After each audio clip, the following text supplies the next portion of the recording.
पिता की सेवा। एक छोटा सा बोर्ड रेहड़ी की छत से लटक रहा था। उस पर मोटे मार्कर से लिखा हुआ था, घर में कोई नहीं है, मेरी बूढ़ी माँ बीमार है, मुझे थोड़ी थोड़ी देर में उन्हें खाना, दवा और टॉयलेट कराने के लिए घर जाना पड़ता है।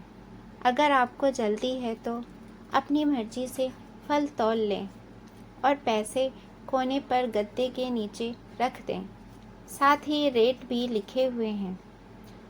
और अगर आपके पास पैसे नहीं हैं तो मेरी तरफ से ले लेना, इजाज़त है। मैंने इधर उधर देखा। पास पड़े तराजू में 2 किलो सेब तौले, दर्जन भर केले लिए, बैग में डाले, प्राइस लिस्ट से कीमत देखी, पैसे निकाल कर गद्दे को उठाया। वहाँ 100, 50 और 10-10 के नोट पड़े थे। मैंने भी पैसे उसमें रखकर उसे ढक दिया। बैग उठाया और अपने फ्लैट पे आ गया।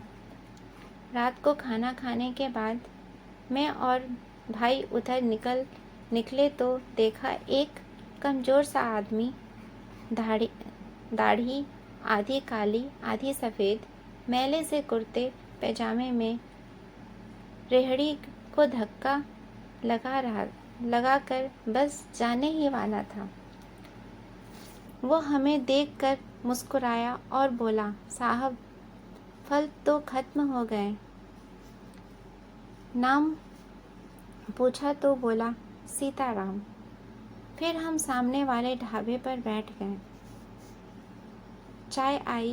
कहने लगा, पिछले 3 साल से मेरी माता बिस्तर पर है, कुछ पागल सी भी हो गई है और अब तो फॉलीज भी हो गया है। मेरी कोई संतान नहीं है, बीबी मर गई है, सिर्फ मैं हूँ और मेरी माँ। माँ की देखभाल करने वाला कोई नहीं है, इसलिए मुझे हर वक्त माँ का ख्याल रखना पड़ता है। एक दिन मैंने माँ का पाँव दबाते हुए बड़ी नरमी से कहा, माँ, तेरी सेवा करने को तो बहुत बड़ा जी चाहता है, पर जेब खाली है और तू मुझे कमरे से बाहर निकलने नहीं देती। कहती है तू जाता है तो जी घबराने लगता है। तू ही बता मैं क्या करूं? अब क्या गले से खाना उतरेगा? ना मेरे पास कोई जमा पूंजी है।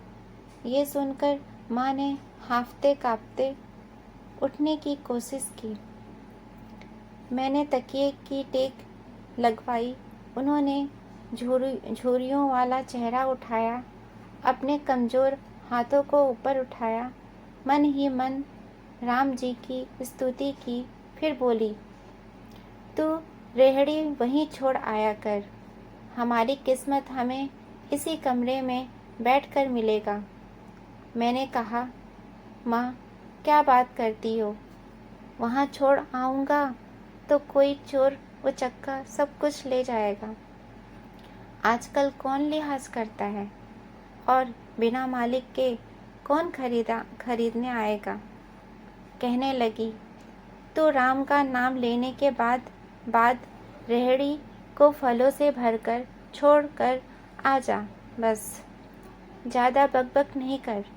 शाम को खाली रेहड़ी ले आया कर।